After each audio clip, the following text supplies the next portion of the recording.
Hello everyone, today I'm going to show you how to change your join on or join off in Roblox Mobile. Let's begin. So first of all, let's open our Roblox app right here and let's wait for it to load. And once it has loaded, then we can tap here on the three dots at the bottom of our screen on the right.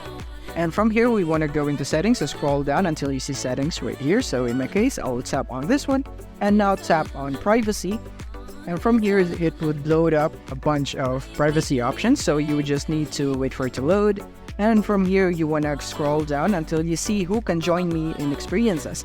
So this is where you modify your join off or join on Roblox. So when you tap on it, you have options right here, everyone, friends, users, or maybe friends and users are follow, friends, or no one. So if you want to turn off your join option, then you want to tap on no one right here. You want to set it to no one if you don't want anyone to join you.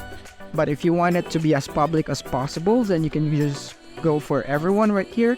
Or if you just want your friends or the users that you follow, you can also set it that way.